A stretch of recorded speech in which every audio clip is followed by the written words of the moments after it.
welcome to listening again to the First Church Podcast. I am here with Pastor Brydon Glass again this week. Yes. Yeah, so welcome back, brother. Thanks for having me back. This is fun. It is fun. I enjoy getting to hang out with you and talk to you. Today we are going to talk about the differences a little bit between the black and the white church. Mm-hmm. Obviously, I'm a white pastor. You're a black pastor. We don't speak for every black and white church, but it should be fun. Maybe discussing some of the differences. This kicks off, or this is the second of a series that we're going to do, just having some candid conversations, and really the first two of our conversations are kind of groundwork for maybe a little more difficult conversations. Last week we just kind of had to get to know you for people who listen or want to listen. And then this week we're going to talk about some of the differences between the black and white church, which actually may play into some of the ways or how we respond differently to different issues in society or culture, or why we speak into maybe different issues even as the church, or maybe it's perceived that we speak into different issues as the church in general. So we needed to lay some groundwork there, and I hope this conversation is helpful and fruitful for that. And so let's just start off, man. I'll just ask you, what do you see to be the big differences in the black and white church? The big differences in the black and white church, that is a very loaded question. I can go a million different directions in that one. The biggest difference, though, however, is the historical components that formulated each church, which is what we see manifesting today. Biggest one, not necessarily being theological, but practical. Just the worship styles are different. The preaching styles are different. And those all are based on how these churches were formulated historically. Like why there even is a black church and a white church has to do with matters of practicality initially, which later kind of evolved into, just discrimination in terms of how high can a black preacher go in our organization. When you hit that particular glass ceiling, eventually after that glass ceiling was hit enough times, the black pastors began to say we need to petition or just have our own thing, which is kind of how the African Methodist Episcopalian Church was birthed. But honestly, the biggest difference is just the practicalities, like how we worship in church, how we worship in church week in and week out, how we preach, how we respond to preaching, which is it just kind of speaks to the richness of the spirituality that actually came over here during the slave trade. So that's the biggest difference, in my opinion. So you talked about the spirituality that came over here during the slave trade.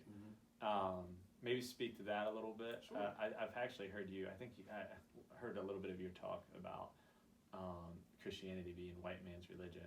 Yeah. Trying to debunk that. Oh yeah. Right. Oh, yeah. Not trying to, but actually, debunking that. And I don't hear that a ton. I've heard that a little bit. I actually had a friend who was a great preacher leave Christianity. I think basically on those terms, that Christianity is the white man's religion, and they stole our spirituality from us basically during the slave trade. Now, I don't think that's the complete truth necessarily, and I think you actually believe the same thing. And so maybe speak into why you think that Christianity isn't the white man's religion, and how maybe the church births out of that, the black church births out of those roots. If you can, Okay, that's good. Yeah. Yes, like 3-4 questions. Yeah. All right, so the main reasons we could say that Christianity is not a white man's religion is actually because Christianity spread through North Africa before it reached the European continent. North Africa was instrumental in the development of most of the doctrines that we have today. St. Augustine of Hippo, who probably is the individual responsible for the majority of our westernized theology in terms of grace. Oh, by far, right? Yeah, I mean, John Calvin, all these and guys. Martin Luther Martin Luther was particularly. most influenced by him. And you know, he was from Carthage in Africa. Yeah. Well, actually, he was born somewhere else in Africa. Athanasius, who was responsible for defending our Trinitarian doctrine against the Arians in the 4th century, his nickname was the Black Dwarf. Yeah, I'm looking behind you at my books about from Augustine and the Eighth. Oh yeah, yeah. So you already yeah, know. yeah. So it's just stuff like that which kind of speaks to that reality that you know, it's not a white man's religion, but what has happened is that when there was the schism between the North African Church and the Roman Catholic Church, that kind of created a divide. You know, we have this period where Christianity is developing, but the North African Church is not a part of that narrative. They're not a part of that conversation. So what takes place over time is you begin to have like this breaking away, and in the history of church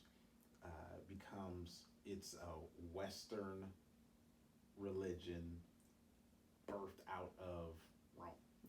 What kind of becomes the idea. So that's just kind of what happens. You have this isolated church that pretty much dominates the Christian narrative, even though you have a Persian church, you have a North African church, you have churches all over the region at that particular point in time. So when people say that Christianity is a white man's religion, a lot of it is because they're not willing to admit, or they're just not aware of the true fundamental history of Christianity. Now, fast forward, why do they say that is the question. And the reason they say that is because once the Portuguese began to exploit Western Africa, they had the blessing of the church. When slavery was pretty much developing the American economy, the only reason they were able to do that is because you had the blessing of the church, because you had these slavers. You had white slavers who were on these ships, and they're like, man, this behavior is abhorrent. We can't do this. I'm poor, and I need this job on this slave ship, but no, we can't do this. So they needed to do something, because it was about that industry was about to crumble. So what they did was they got the sanction from the church by dehumanizing those who were from the dark planet or from the continent of Africa. Yeah. So because the church has been so complicit in the horrors of the slave trade, to Jim Crow, to the conflict leasing system, to all of those particular systems, that's why people began to reject Christianity. We saw that begin to happen in the late 50s, early 60s. Yeah.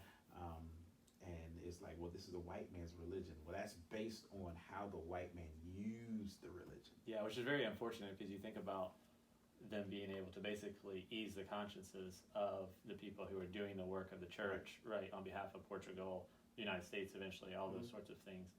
They ignored, right, Genesis 1 and 2, and all people being created in the image of God. Like, ignored it. They ignored it. You had to get rid of that core piece of doctrine that all of us should believe, right, and adhere to. Yeah. And so. Yeah, I mean, and it speaks to how influential money is. Yeah. Because that was the motivation. Yeah. Like the motivation at that point in time was not so much, we just want white people to feel as though they're superior to black people. The purpose of the superiority was for economic power. Yeah. We want to have this economic power, and the way that we can have this economic power is by being able to, with a clear conscience, develop and implement and continue to propagate this slave industry for centuries. Yeah. For centuries, dude. Like not, oh man, we did this, we had this horrible period of decades, but for centuries, the American economy was built on the slave trade. So, what you're saying, I think, and this, I think, can maybe lead us to the second thing maybe to talk about, in relation to all of this, and we'll kind of maybe continue to build on it, or just go down rabbit trails maybe. Oh yeah, that's fine. I love rabbit trails. So what the Black church then did is basically go back and say, not reinvent Christianity or whatever, but go back to really its core tenets in Genesis 1 and 2, and said, no, we are made in the image of God as well, and so we're going to reclaim that as you continue to build your theology on that. Mm-hmm. But then, talk about maybe how African Americans view or began to view even the scriptures in light of their own bondage. And so, like, let me give you an example, and you can speak into this more. So when we read, a lot of times when we in the white church, right, read the Exodus story, like we are reading it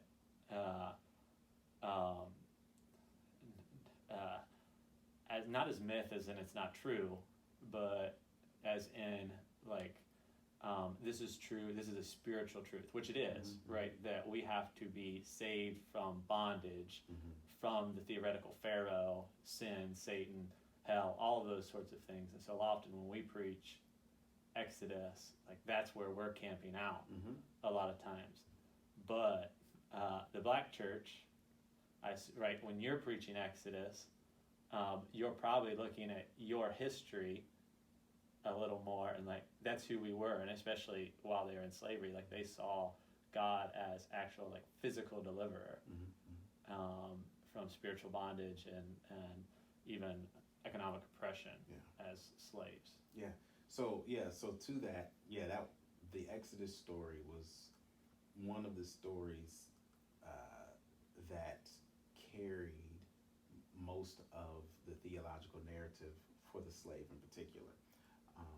They identified with that narrative. They identified with bondage. They identified with that, and it resonated within them.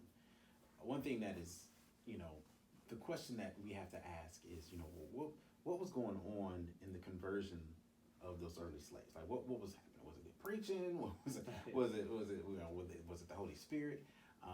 That you had these early slaves who would convert to Christianity. And the honest truth is, the early slaves converted to Christianity just to get along. It was not necessarily that they were evangelized. It was not necessarily that they were enlightened. But many of them, they converted just to get along. In that, the Holy Spirit did begin to work within them and move them. But it's not until you start to see the second and third generation slaves who are actually giving themselves over to Christianity because they were, converted by the doctrine, converted by, they really were raised in it, and they believing it, and they really grasped a hold of it. These are those who began to really examine the scriptures. Those are the ones who began to grasp a hold of certain narratives and see, okay, it is possible to serve a God who is a good God, who loves his people, even though they're in bondage. Because before it doesn't make sense. It doesn't really make sense. Like, wait a minute, why should I worship this God? This doesn't make sense. Why would your God, would I say he's good? Yeah. So these slaves are looking at it like, oh, okay, cool. We can say he's good because deliverance is coming. We can say he's good because he cares for us. The Bible says that he heard their cries. In Exodus 2, he heard the cries of his people. And so Black African slaves began to take that in. They began to take that in as their narrative. And, from this, there's a great book on Martin Luther King's last sermon. I forgot the name of it. But he also talks about how, the author of this book talks about how throughout the, from slavery up through civil rights movements, those Old Testament narratives of God being a God of justice and delivering his people really spoke to them. Yeah. So how did coming out of bondage, slavery, Jim Crow, whatever, how does that uniquely shape the Black church? Maybe, how did it shape it you can go back to history as far as you want, Mhm. and how does it shape it for today? Like what makes maybe the Black church in some ways a little unique or different from what people who attend my church might be used to? Man, that is a great question, Josh. How does it shape? It's spirituality. Spirituality is something that is deeply ingrained in the DNA of African Americans, the descendants of slaves in particular. It's deeply ingrained in them. Even sometimes they don't realize it, but it's like deeply ingrained inside of them. Because during those struggles of slavery, Jim Crow, segregation, all kinds of just crimes against them because of their race. During all of that, the connection to God is what kind of created a sense of, it was the rallying point for the community. Mm-hmm. Our connection to God, our connection to the Creator. That is what brought us together. That is what kept us together. That was a cornerstone to the community. This God who we are praying to, believing and trusting on faith that our deliverance is coming. And that became the kind of the undertone of the Black church is God is our helper. God is our deliverer. God will see us through. And even to this day in the African American church, that's what resonates within the souls of Black folk. With the souls of the Black church is God is our helper, God is our deliverer, God will see us through. I'm reading a book now where it talks about, it's like a journal, a collection of prayers from slavery all through, like even modern oppression that happens in the 90s, up to the 1990s. I forgot the name of the book right now, but it's a book, and it's amazing how that is how these prayers read. God, you're my helper. God, you're my deliverer. God, you're going to see us through. And a lot of the songs that are sung, a lot of the sermons that are preached, just kind of still run in that vein. And it is birthed out of a people who were introduced to this relationship, to this faith under oppression. Yeah. Under oppression. So that's why it's different. That's why there's a difference there between the white church and Black church, I believe, in terms of some of the themes that we may see. Mm-hmm. Mm-hmm.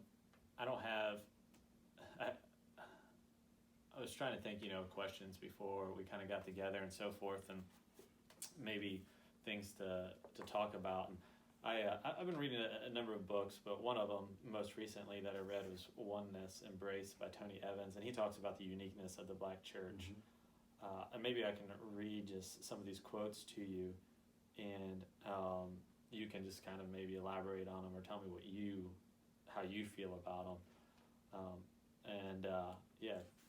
Sure.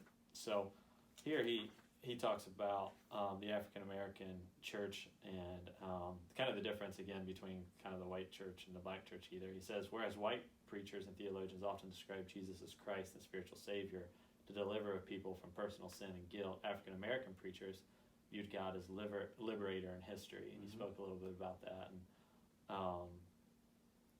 And in relationship, obviously, to the Exodus. And it kind of goes on a little bit here. He says, doctrines about his theological nature were subordinate to his pragmatic power in life. He was experienced as Savior and a friend. There is no human condition that Jesus could not meet. Yeah, that's deep. And that's one of the areas that we even see as conflict today when it comes to Jesus and how he's supposed to be applied to even what we're dealing with in our society right now. Mm-hmm. So you have certain individuals that say, wait, no, pump your brakes, social justice, and pump your brakes, racial reconciliation, preachers and messages, and wait, We cannot allow the matters of today to kind of hijack the gospel. That's not what the gospel was about. So, I have a lot of people who are out there saying that, and that's what Dr. Evans is speaking to. One of the most powerful revelations that I've come to read in the recent years is just kind of looking at how different would the narrative of our world be? How different would the story of the world be? And even in the church, if theology was shaped by a diverse group. Yeah. Yeah. If it wasn't just these white male, how different would it look? And that's where certain people are challenging when they're talking about what he's referring to, because if you don't have to worry about oppression, then guess what? It's easy to say that the gospel does not speak to oppression. Mm-hmm. If you don't have to worry about poverty, then it's easy to say the gospel does not speak to poverty. If you don't have to worry about racial injustice, then it's easy to say that the gospel does not speak to those particular things. And what some modern theologians have been doing in order to challenge that is to say, wait, yeah, we have salvation because of the redeeming work of the cross. But what about the life that Jesus lived as an example for us to know how to treat one another? But we want to ignore the first 3 years and just focus on the last 3 days. The first 3 years kind of lays the groundwork of what humanity is supposed to look like, how we're supposed to act, and how we're supposed to deal with one another. Yeah. And when Dr. Tony Evans is speaking to that, a lot of you are people who are kind of commentators on the life of Jesus Christ from that angle of justice. Mm-hmm. They're saying, wait a minute, there's the life of Jesus Christ tells the story and demonstrates how we're supposed to treat each other, love each other. And yeah, the redeeming power is a beautiful thing, and the cross is everything. I mean, that's what it all comes down to. But we can't forget the ethic of Jesus' life. Yeah, what it looks like to live out the kingdom of God. I know one of the things every once in a while when I'm listening to African American preachers, I feel like they talk about the kingdom of God a little more than like we do in the white church. And you see that's what Jesus preaches about, talks about most often. Yeah. And so that kingdom ethic, what that looks like. I think Tony Evans and a lot of others kind of see it a little more broadly than I do. I see it primarily playing out within the church, and then it kind of oozes out into society. All that to say, though, we are kingdom people, and we are to be apprentices of Jesus and follow Jesus and live that out and try to figure out, like, what does this look like in the church? What does it look like? How should the church, I guess, display this to the world, but then also call the world to a better kingdom? Are things that I think the black church thinks about sometimes a little bit better than maybe the white church does, because a lot of times we're focused on the individual a little too much. I think individual change is very important. Groups don't change unless individual hearts change, in my view, while at the same time we have to have like a collective ethic. So I love that you're painting a picture of how the African American church used to be. Cornel West, he wrote in his book Prophetic Fire how the African American community went from a we mindset to an I mindset, and that's one of the reasons you don't see as much of what you're talking about anymore.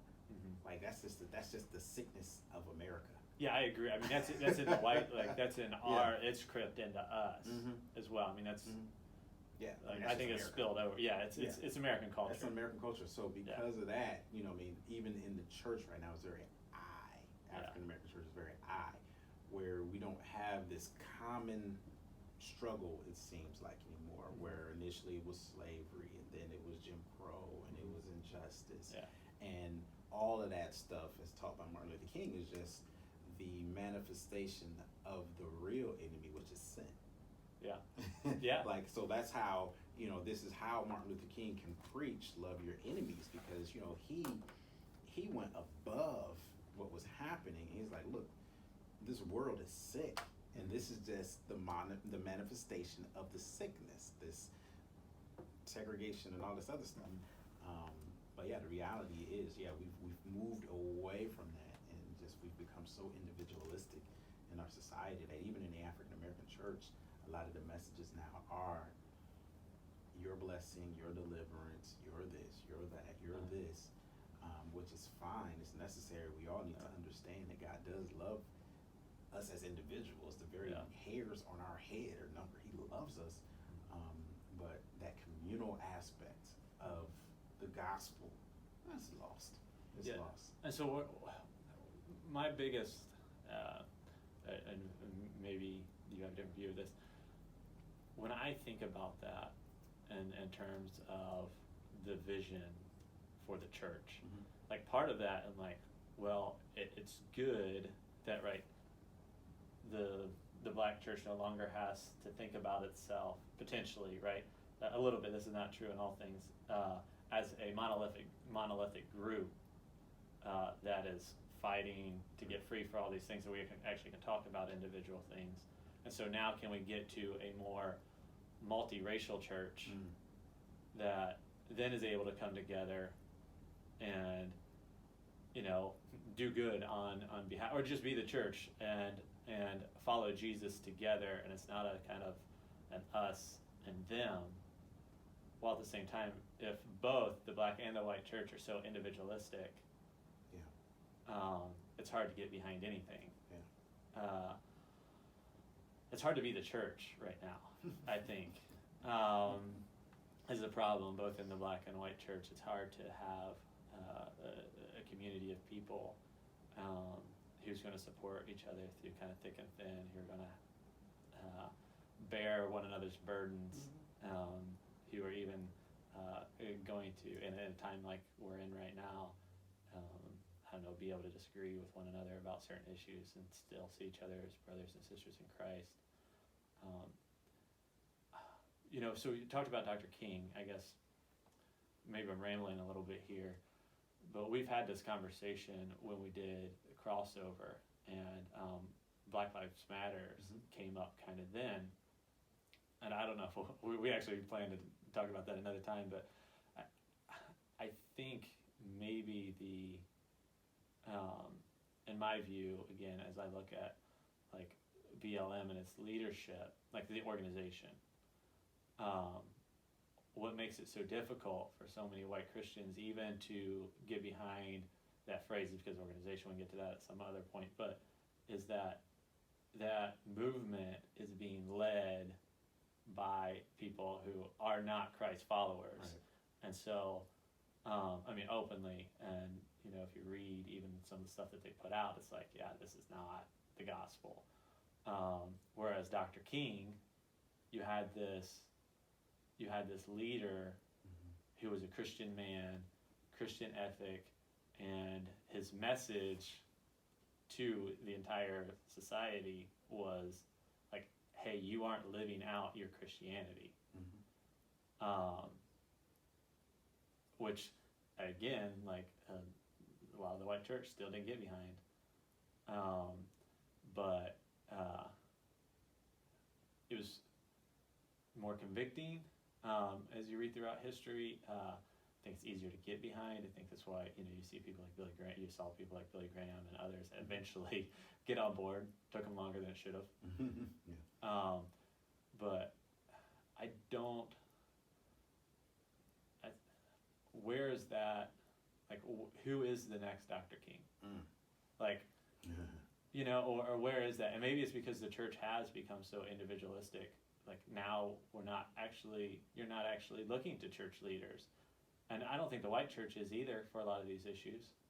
So it's not, hey, this is an indictment on the black church, but what happened? That's a good question. What happened? Well, whew, that's a tap into my African American studies to what happened. All right, so you, at a point in time, the black church was the cornerstone of the black community. Yeah. So it's no coincidence or accident that the majority of your leaders during the civil rights movement were pastors. Mm-hmm. This is because the black community, going back to slavery, once African Americans and the African slave began to embrace and adopt and basically retake Christianity for themselves, not just as the slave owner's religion, but this is actually my religion. The cornerstone became that pastor, the preacher. And throughout history, the pastor, the preacher, they were, we would consider like the elder of the community. Mm-hmm. And this is for everything for I need advice in marriage to I need advice because I'm having troubles down at the courthouse to, money, everything. So the pastor was the lawyer. He was the, my mom tells me about my great grandfather who was a pastor, not educated, but he was able to read. He said all kinds of people come to him for just counsel, social issues, all kinds of stuff. Mm-hmm. And this is how the pastor was. So what you saw this, this one individual in the community that had the voice of the community. And that is why you have that. This is when they said, look, we're going to go to civil rights movement. The first person they would go to is the pastors. They would go to the churches. They knew that. That was a strategy. The pastor has the voice of the black community. Mm-hmm. What happened, like we said earlier, is when James Meredith, he was shot doing a one-man march to Alabama, Mississippi, one of those places. He was shot, and people were just incensed. He was by himself. It was horrible. A sniper shot him, and it was horrible. And people were incensed, just kind of like how people are incensed right now. Like, he's just a black man walking. Let him be. And you had your old guard civil rights leaders who were like, hey, let's protest, let's march.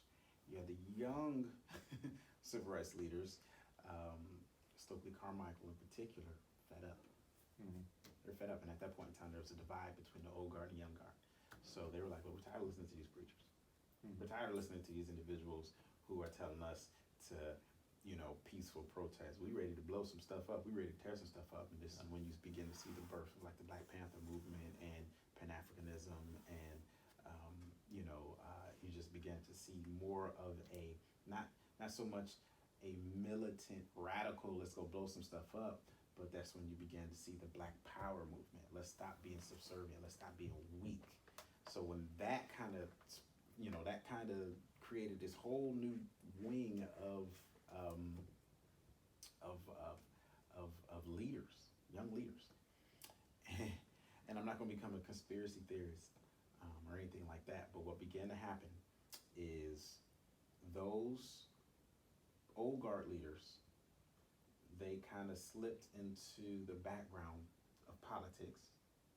The younger ones, all right, I'm going to sound like a conspiracy theorist. Yeah.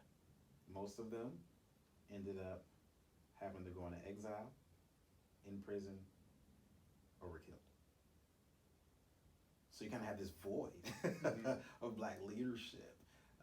So everybody thought, okay, what's going to be the next generation of Jesse Jacksons and people, those young preachers around that generation, but they got swallowed up into politics. They got swallowed up into politics, and next thing you know, like you said, there's this void. So that's kind of a history lesson as to what happened. Yeah. And with that fracturing, instead of now you have these pastors and churches that come together for matters of civil rights. We're just doing our own thing. Yeah. But there is no rallying voice. We're just doing our own thing. Yeah.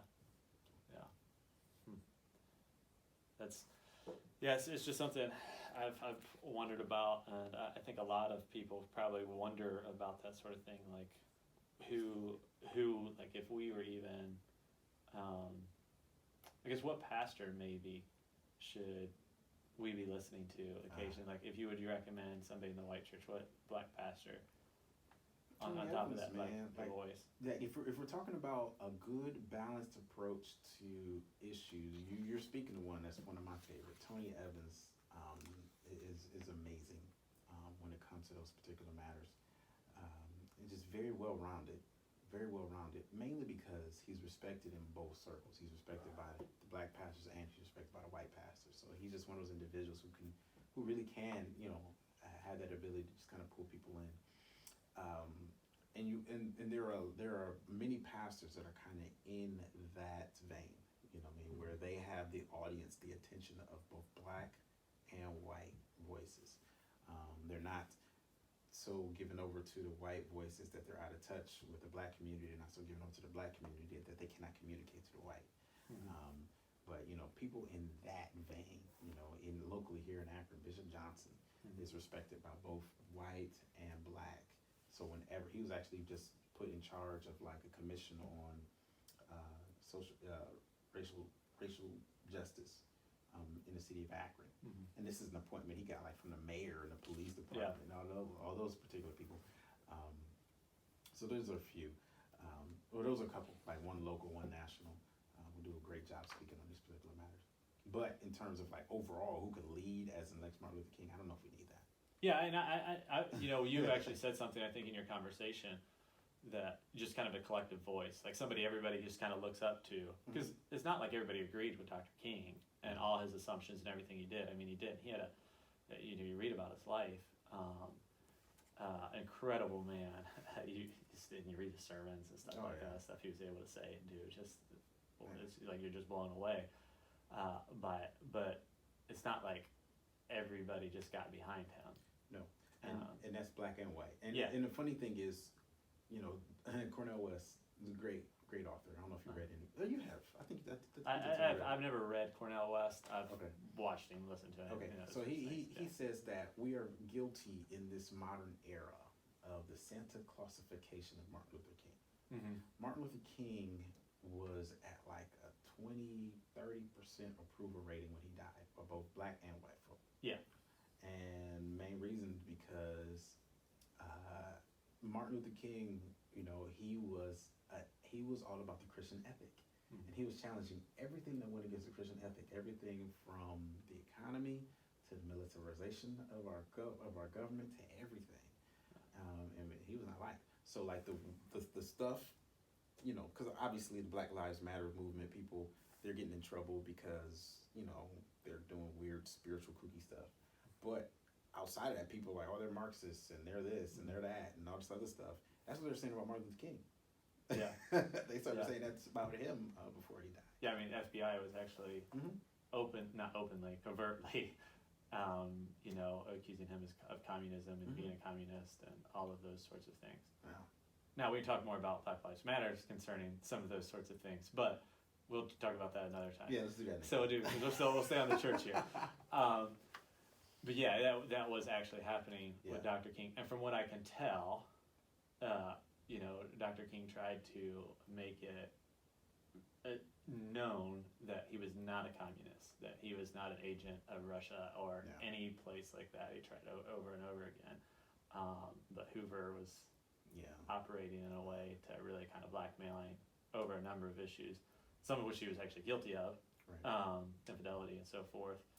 But that still does not negate what he was doing for the black community there, to bring about justice and so forth. What Hoover was doing was relatively evil in and of itself, and trying to blackmail him in the ways that he was.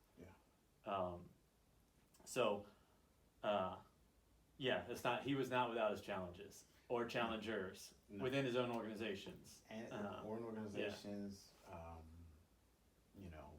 the Martin Luther King,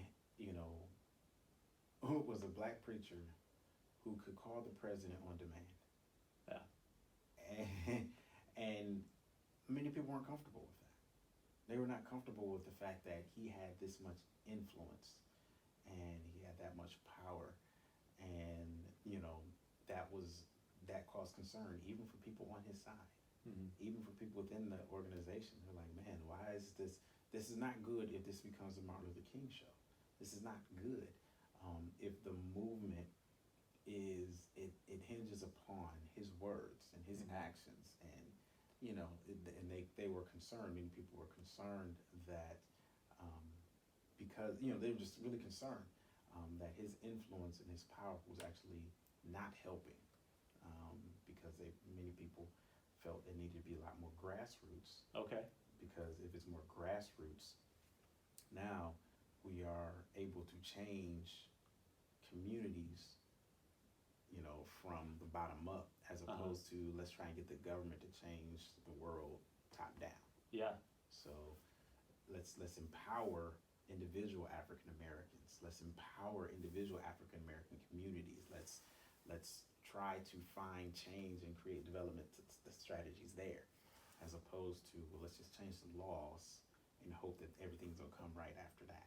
So yeah, man, it was unfortunately very, very, very divisive. He was. Yeah. So there's something that I've heard the Black church accused of. Yes. A little bit. Is this? You kind of brought it up there. It's too political. What would you say about that? The Black church is too political? Yeah. Ooh, that is hard to speak to, because it's a blanket generalization. Yeah. That is true in certain churches, but not all.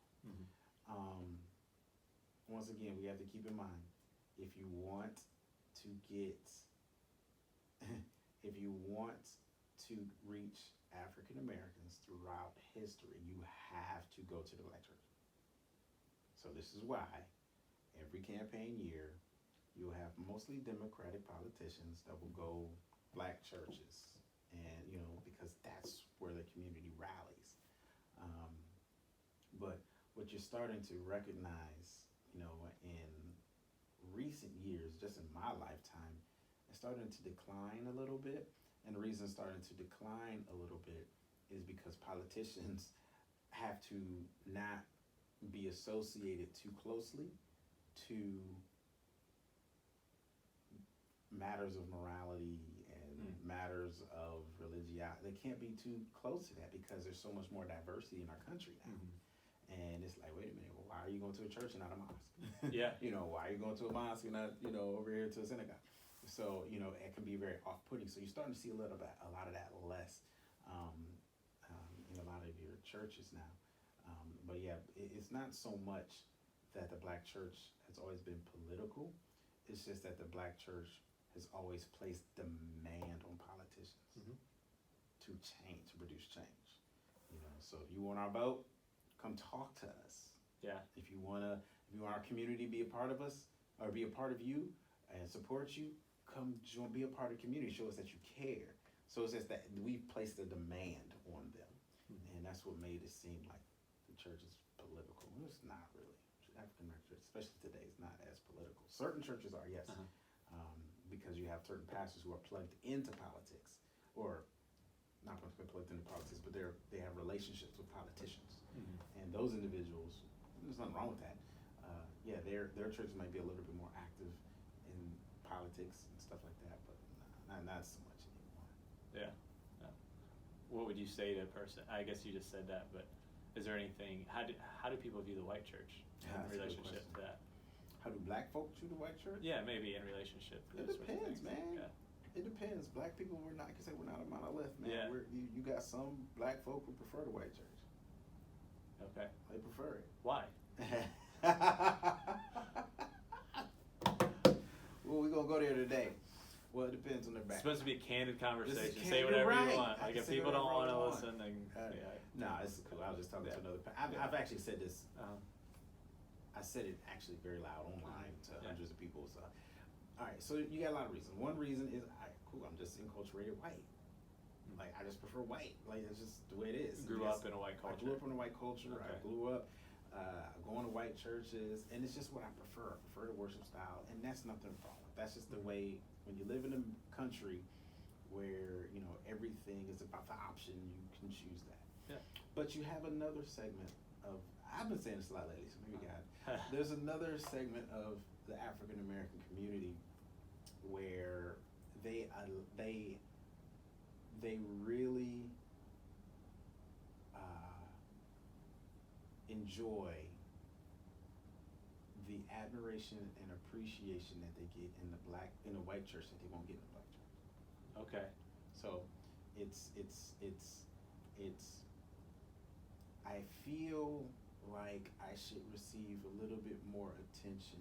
I feel as though my gifts are not being regarded and recognized. I feel as though, you know, these things that should be coming my way are not coming my way. And there's frustration.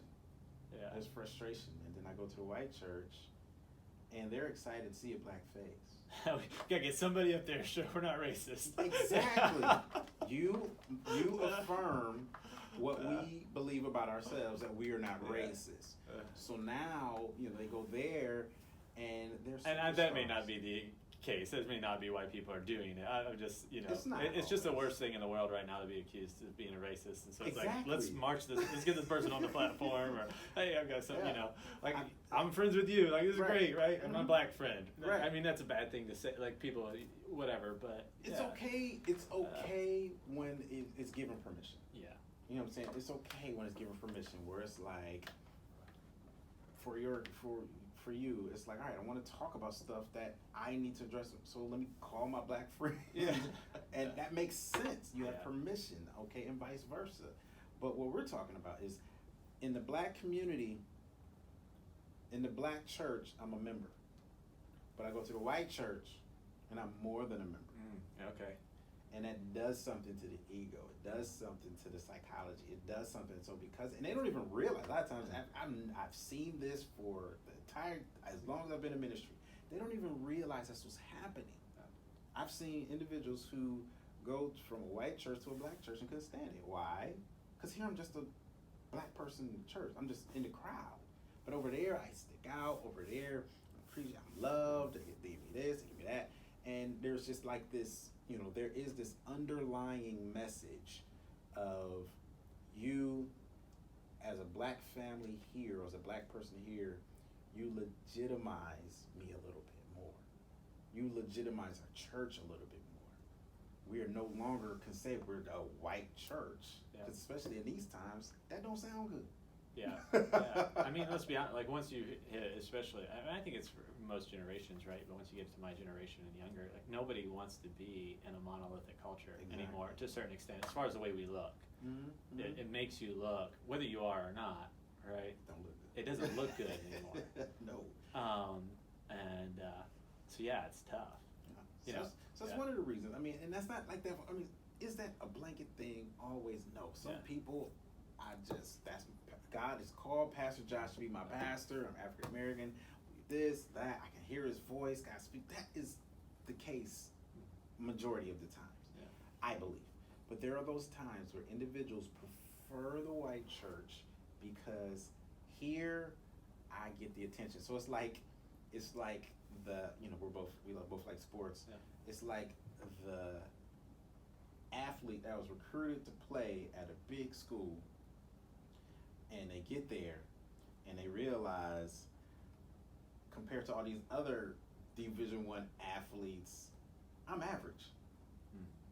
Yeah. I don't like it. So what do? I'm transferring. I'm going to transfer to a smaller school. Right. I'm going to a smarter school where I can dominate. Yeah. Ben Roethlisberger, he did that. Yeah. Wasn't he recruited to Ohio State or something? I don't know. He might have. I know he played for Miami, Ohio. Yeah, I watched him play in college. Yeah. I think he was recruited to like play at Ohio State or something like that. But someone said, "Look, there, you're just an average quarterback. You go down here, you'll dominate." It worked out. He did. Yeah. It worked out. So I think that's what you kind of see as well. That's interesting. I've never heard that before. So if you want to tell some of your people who aren't feeling real great about themselves right now, if they want to come over and worship with us, okay, cool. Welcome. All right, sweet. I will do that. I'll make the announcement this Sunday. Yeah, just tell them. It'll work. That's exactly what we want, right?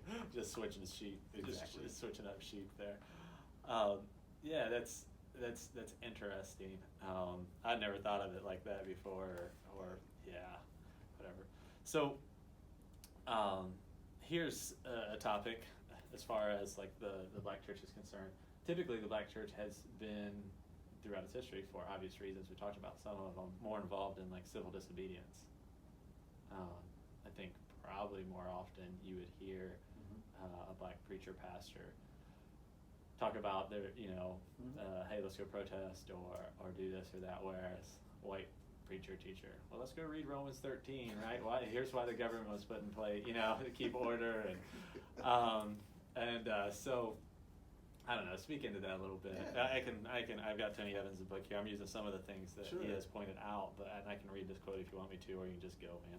Go for it. Read it. Okay, so here's what Tony Evans says about biblical disobedience. First, he points out the biblical justification for it. He says, after Peter and the other apostles were freed from prison, they spoke about Jesus in the temple, a direct violation of the Sanhedrin's command for them not to teach others about Christ. When they were arrested again and brought before the council, Peter justified their violation by saying, we must obey God rather than men.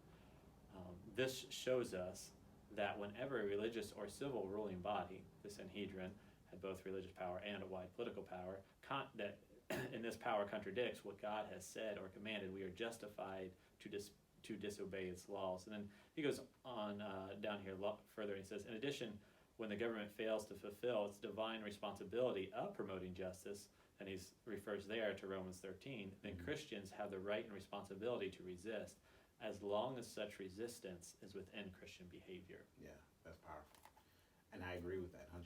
And that he's speaking to the platform that Martin Luther King stood on. Like, he's basically saying in his own words what Martin Luther King said in the letter from the Birmingham jail, which I think you read. Yeah. I agree. Now, where's the difference? Why is there a difference between why white churches see it this way, black churches might see it, and why black churches more involved in civil disobedience? It's interesting. Gandhi had a conversation with Howard Thurman, and he says, he basically says, the group that can show the world how to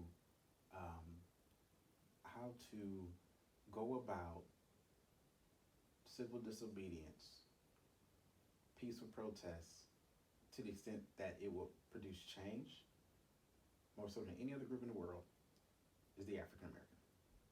Gandhi said that to Howard Thurman. Mm-hmm. And he looked at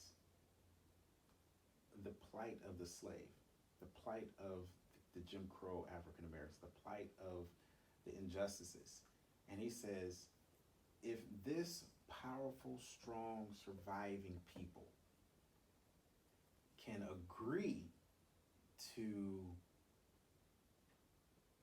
lay down violence and peacefully protest, then no one else would be with excuse. No one else have an excuse. If those people who've been brutalized for centuries cannot respond, or can respond nonviolently, then what's the excuse for the rest of the world? So he was actually, encouraging, please lead the world in this. Mm-hmm. Lead the world in this. So that's part of it. And another reason is because... So, and Howard Thurman was basically a mentor of Dr. King. Yes. And Dr. King kept Howard Thurman's book, Jesus and Disinherited, with him wherever he went. It's a short, simple book, but everybody should read it. It's a great book. Everyone should read Howard Thurman's Jesus and Disinherited. It's a great book because it speaks to that whole Christian ethic thing. And so to answer your question, that's part of it. It's kind of this, we have a responsibility to do two things. One, stay faithful to the Christian principles of love and the Christian principles of forgiveness, but we also have to fight injustice. So you put those two together, boom, there you go. Yeah. Now, when it comes to the white church and why there is, maybe not that strong, compelling feeling to go that route, is it's that connection to suffering is not there. Mm-hmm. You know, there's it's not always there. It's like I don't know you're suffering, so I don't really feel compelled. Now, with that being said, I don't want to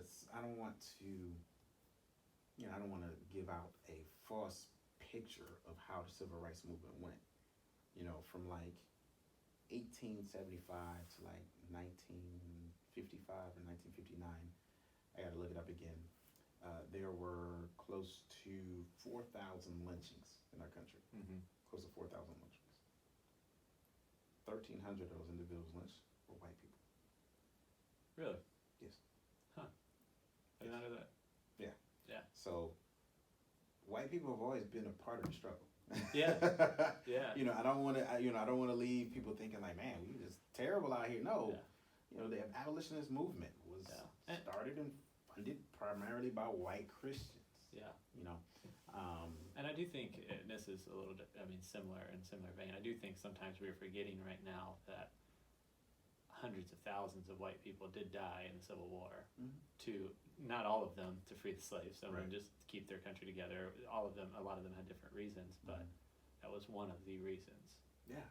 Yeah. So, you know, we definitely don't want it to seem like there is this apathy that the church has shown towards this. Now, like I said, the church has been very complicit, Mm-hmm.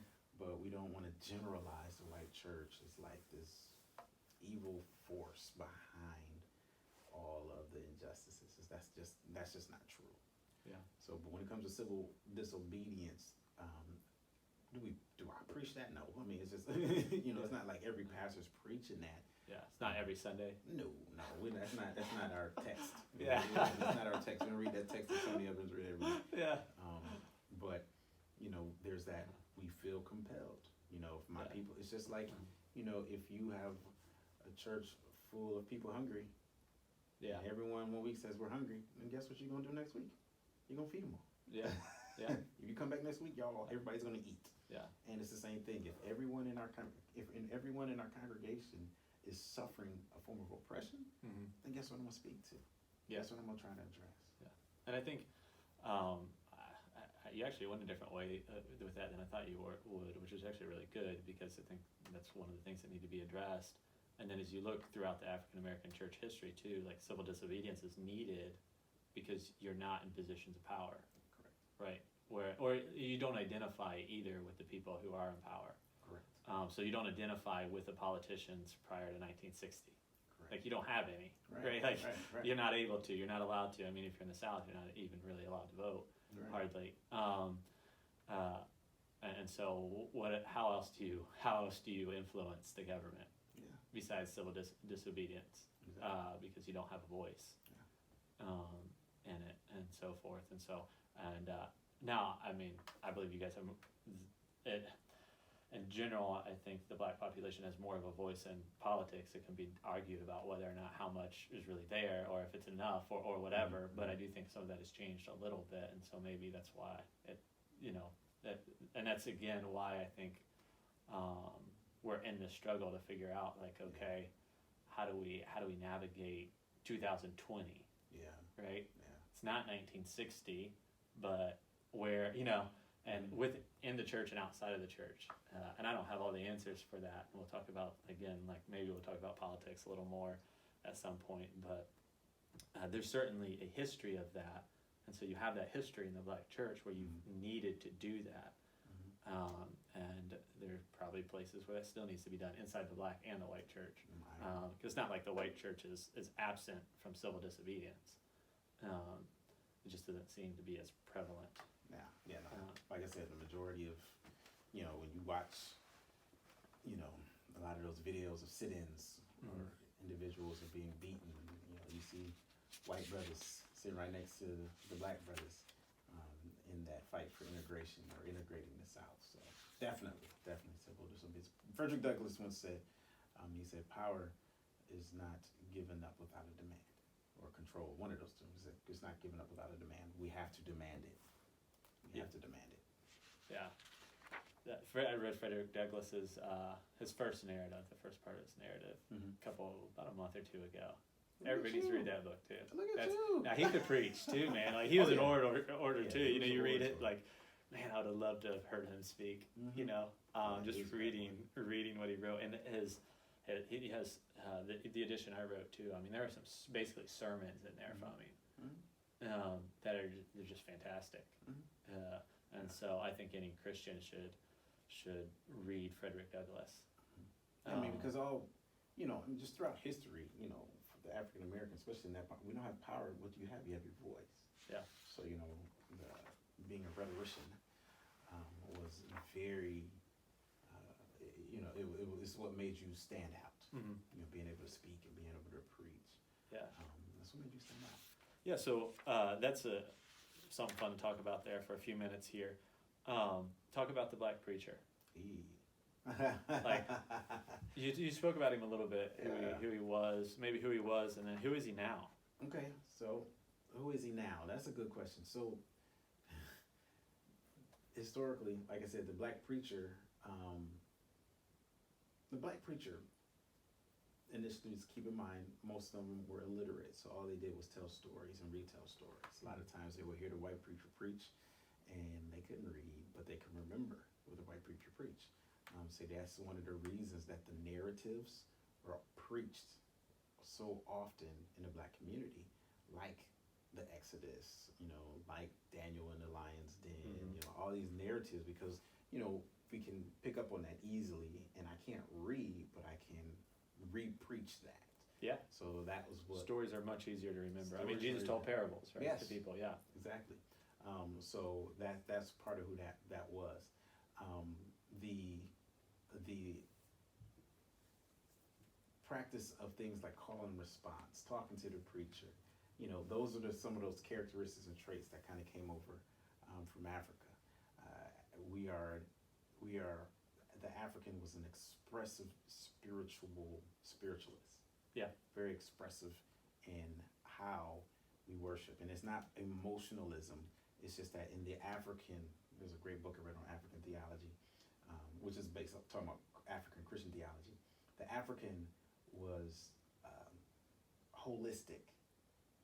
God was in everything. Yeah.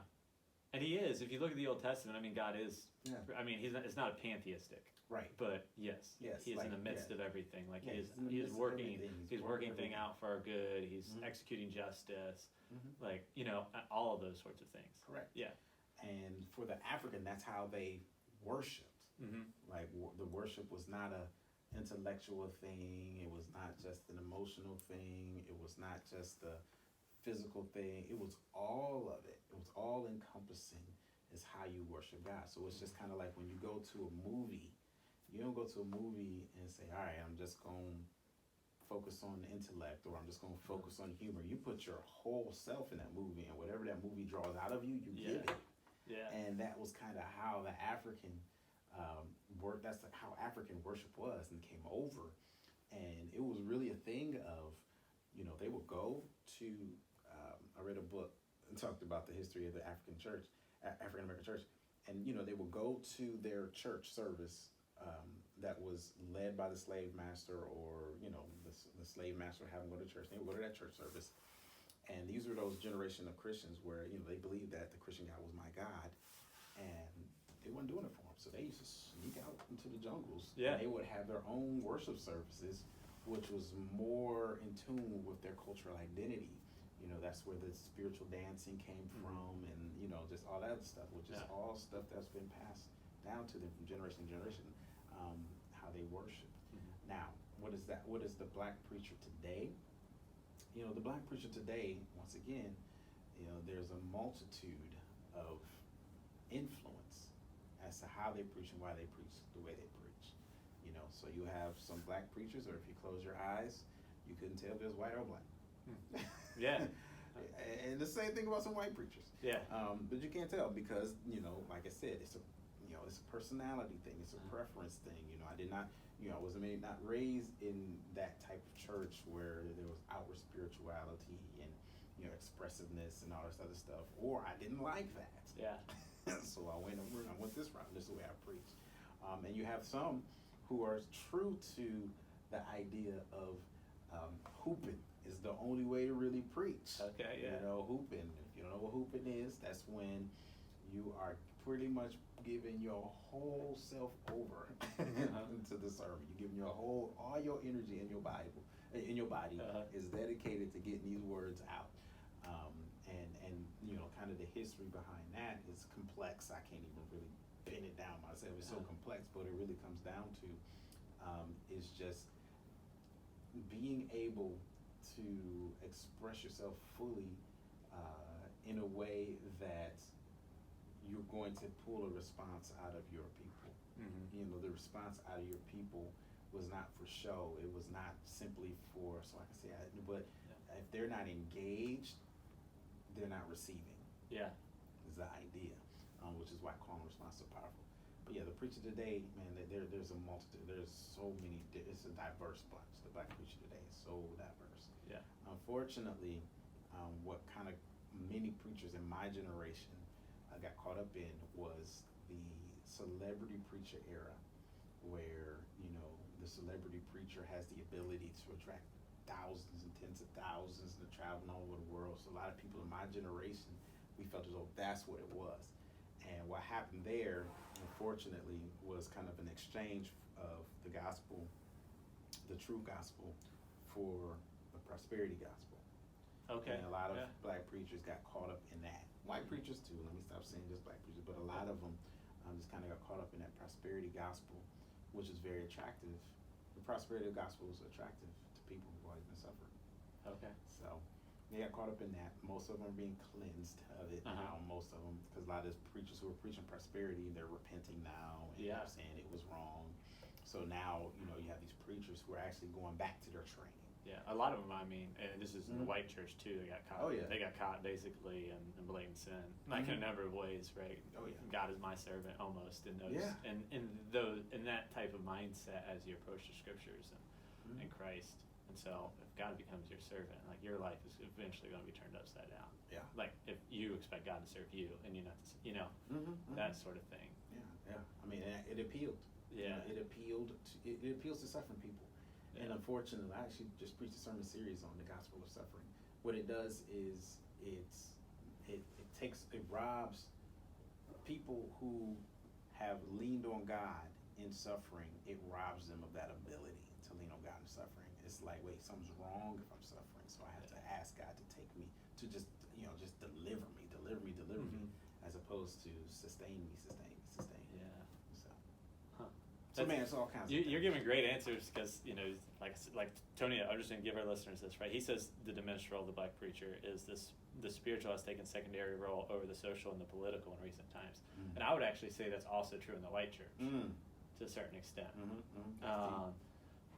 And so that's the only reason I wanted to bring that up, not because you missed it. I think you hit. I'm glad that you shared what you shared because I hadn't thought of that and heard that. I think the white church to some extent has either the preacher has lost. It's maybe I guess a challenge for the preacher in the white church, pastor in the white church, is depending on what kind of church you're in. If you're in just, I hate to have these categories, but in a more left-leaning church, you're kind of supposed to preach politics all the time, almost like. That kind of becomes an idol. But if you're in a more conservative church, you're supposed to never talk about them.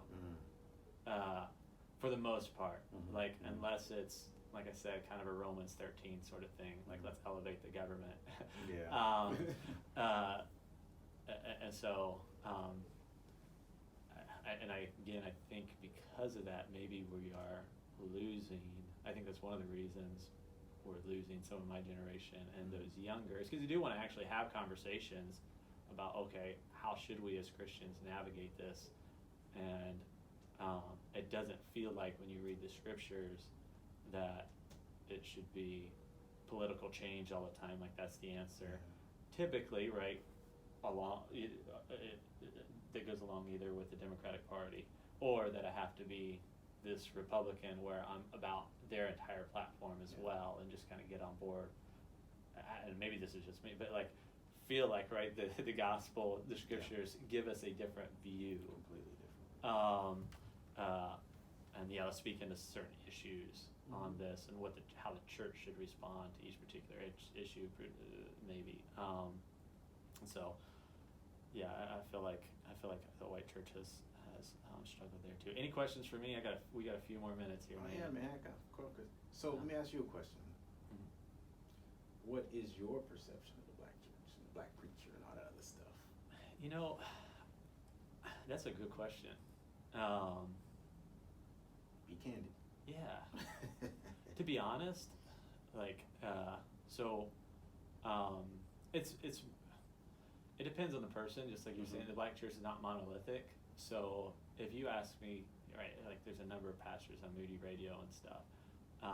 If you would ask me within like their age groups, breaking down age groups, sometimes you listen to the person who's about your age or whatever, grown up in your culture, so they're easy to listen to. But if you were to throw like all the pastors that are Moody or online that are in the age group about Tony Evans, like I would rather listen to Tony Evans. He's just great with the scriptures. I mean, he's a fantastic preacher, obviously, but he has fun while he's preaching. He's expressive, and he's great exegetically, but he's also great with his illustrations, and so telling stories and weaving all those sorts of things in. My professors from college aren't going to watch this, so I can say whatever I want. As far as my, being at Beeson Divinity School too, we had basically two preaching professors there. My favorite was Dr. Smith, Dr. Robert Smith, who was a black preacher and teacher, and so like he is the one who trained us. Trained me how to preach to a certain extent. Like his class is the class that I most enjoyed as far as preaching is concerned. And so generally, like I have a very positive view of black preachers. Where I struggle sometimes is when, and I do this with white preachers too, so this is not just a black church, but like, okay, that seems to be more of a political issue, like, or a political axe to grind, more than, I don't know how to say this, like, I'm not sure how you get that, like, I'm not sure how you can spend an entire, this is a hard thing to, hard thing to figure out, like, I'm not sure that was where what the Bible has to say about that issue, gotcha. Or, I feel like that was led more by emotions than by truth. Whether it be the scriptures and it might be maybe reason or data, and it's hard to say like pick out a particular person or whatever who has done that or whatever that might be. But I do, I think that's probably maybe. I think that maybe sentiment, not just among myself, but maybe other white pastors or just white people in general. I guess when you see like, the pastors or preachers that are most often on like TV, right? It's like Al Sharpton or somebody like that, where it seems like, okay, you seem to be more political than biblical. And so that it's like, okay, is he the voice? And I don't think he is in general, while at the same time it shouldn't be ignored. I don't think anybody should be ignored. Right. You talked about Dr. Cornel West. I find him to be extremely interesting. I differ with him on all sorts of things, but I'm not going to listen to him. Right. Right. So that's reasonable. Yeah. I can but understand. I don't like look at you and like see that there's a huge difference between us. I'm sure we have different preaching styles and teaching styles, but that's the same for a white pastor, any white pastor that I know. Yeah. As well. Yeah. Well, you got lucky with me. So. Yeah. What else? That was a bad answer because it's a great answer. It's a great answer. And the reason it's a great answer is because it just kind of speaks to that you really don't see that much difference between black preacher, white preacher until they, until they kind of put themselves out there as different, kind of getting out of bounds. You know what I'm saying with it, but you kind of saying, based on sound of what you're saying, me is, man, good preaching is good preaching. Yeah, no, seriously. Like, I tell people all the time, I'm not Reformed, but I a lot of times like listening to Reformed preachers because I believe right now in this moment of time, a lot of them are better biblically and exegetically than people of even my own tradition, the Wesleyan tradition, and so forth. And so, like, a lot of them, I like listening to them sometimes more. Or even Dr. Evans leans to being more Reformed himself. And I think, if you want to know about him. But yeah, so I can. Good preaching is good preaching. Good preaching is good preaching, Once anybody, whether it's black or white, leaves the scriptures, and it's not that you can't expound upon them or say, hey, that's what I think, or this is how I think this applies to this current situation or whatever, I start like, okay. Or not just leave scriptures, but this is to me, to leave rational thought sometimes, or like, okay, well, the data says this is true, or this isn't true. And not that experience should be ignored. But so trying to figure all that out, Yeah, man. Yeah. That makes sense. What else? So I guess my next question to follow up to that one is, okay, what do you think is the biggest difference between the black church and white church culturally? Culturally? When I say that, I mean as opposed to just numbers, more black people in the black church. What do you think is the big difference? Like from your experience, what do you see as a big difference? Unfortunately, I don't have a ton of experience in the black church. I think when I look at the black church, what I long for maybe in our church that you might have more so of, and we're getting there. I'm a big believer in the church. Big C, like congregations as well. Christ loved his church. I think we should love the church. I see people in the church as brothers and sisters in Christ, like in a familial way. I think an advantage, maybe, and I think you're losing this. We've talked about this a little bit with the individuality that comes within the church, the familial aspect of the black church. And I think some of that was brought about by historically being an oppressed people, and so oppressed people typically they bond together in a particular way. Well, I mean, to be honest, beyond like some certain social issues and stuff like that, the white church really isn't persecuted. And so we come to church on Sunday morning, we leave, we return to our neighborhoods. A lot of times they're not, like who we attend church with aren't living beside us. And so so the familial aspect of the black church, I think, is an advantage if you still have it, right? And it's something I think the white church needs to recapture and really think about. Not just because that's where I think some of like Christian community needs to happen, and that's where a lot of times Christianity is experienced. It's hard to talk about redeeming love and unconditional love when you don't receive that really from anybody in the church. Because, and it's not because they don't want to give it; it's just because they don't know you. Right. And a lot of times, and again, I think this is happening in a lot of churches. So you mess up, or you make a mistake, or you tick somebody off, and you live in the suburbs, right? You don't stick it out at that church. You just go to a different church, right? You don't reconcile. You don't forgive. Like you just go to a different church if you want to stick it. If you want to stick it out in the church. Whereas I think I'm making an assumption here that the black church has been better at that. And it, like you just so when you think about even like.